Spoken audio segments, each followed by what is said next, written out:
आज की तारीख में हमारे समाज के जो पढ़े लिखे लोग हैं वो ये सोचते हैं कि हमें आंदोलन नहीं करना, आंदोलन वो करें जिनके पास कुछ नहीं है। अरे भाई, जिनके पास कुछ नहीं है वो कैसे आंदोलन करेंगे?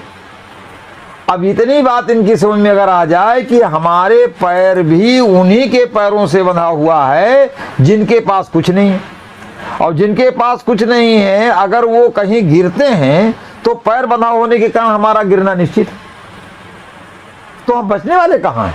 अगर हम उनको गिरने से बचाने के लिए प्रयास करते तो निश्चित रूप से हमारा संगठन बनता, जो हम नहीं कर पा रहे हैं। यही हमारी समस्या का कारण है। लोकतंत्र का जो शुरुआत हुआ है तो अरस्तु से हुआ।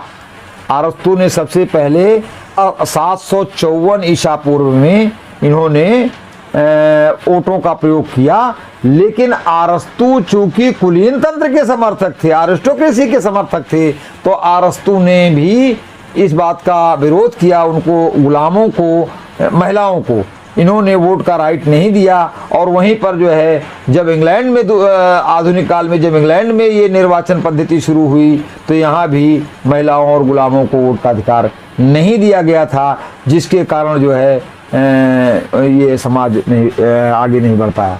हालांकि बाबा साहब अम्बेडकर ने भारत के संविधान में सभी को वोट का अधिकार दिया है, उन्होंने किसी को वोट के अधिकारों से वंचित नहीं किया, लेकिन हम आज तक इस वोट के अधिकार को जनता को समझा नहीं पाए कि जनता ही असली मालिक है, उसी के अधिकारों से, उसी के वोटों से देश का संविधान बनता है।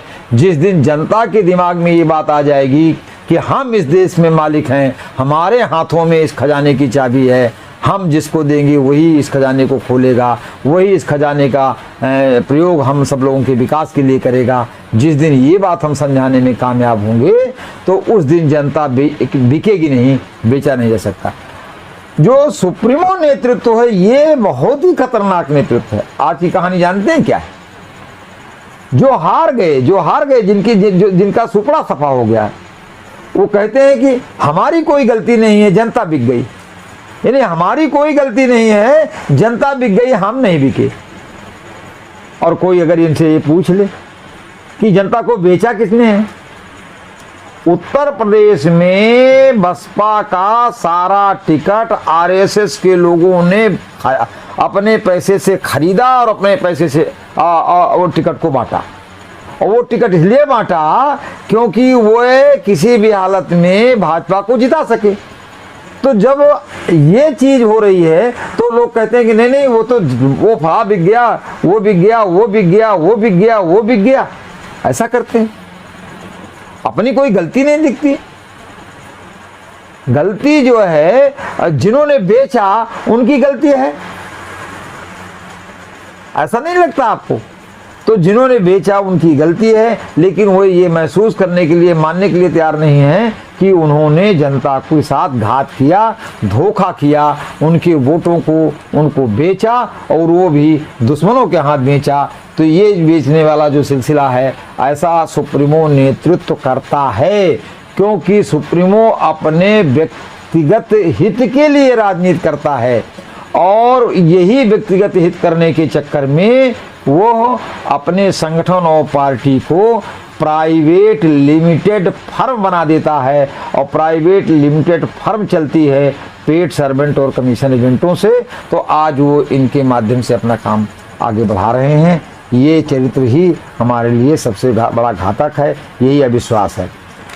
एक बात और जो समझ में आ रही है कि लगातार बाबा साहब अम्बेडकर के आदेशों के उपरांत भी उनके मरने के बाद जो उनके उत्तराधिकारी रहे हैं, चाहे वो दादा साहब गायकवाड़ रहे हों, चाहे और दूसरे रहे हों, कई लोगों का नाम लेना भी उचित नहीं लगता बार बार, तो उन लोगों ने बाबा साहब को इग्नोर किया, बाबा साहब की बातों को इग्नोर किया। बाबा साहब अम्बेडकर ने कहा था कि संगठन में हीरो वर्शिप नहीं होना चाहिए, सुप्रीमोवाद नहीं होना चाहिए। और इन लोग आज भी घूम घूम के पढ़ा रहे हैं कि अम्बेडकर आंदोलन जो है बिना सुप्रीमोवाद के नहीं चलेगा, बिना सुप्रीमोवाद के चलेगा नहीं। और वह लोग सुप्रीमो हुए, तो जो सुप्रीमो होता है तो व्यक्ति की बहुत सारी कमियां होती हैं। एक व्यक्ति में बहुत सारी कमियां होती हैं, बहुत सारी अच्छाइयां होती हैं, लेकिन कुछ सारी कमियां भी होती हैं, और जो कमियां होती हैं उन्हीं कमियों को हमारा दुश्मन पकड़ लेता है और फिर उन्हें जीवन भर ब्लैकमेल करता है।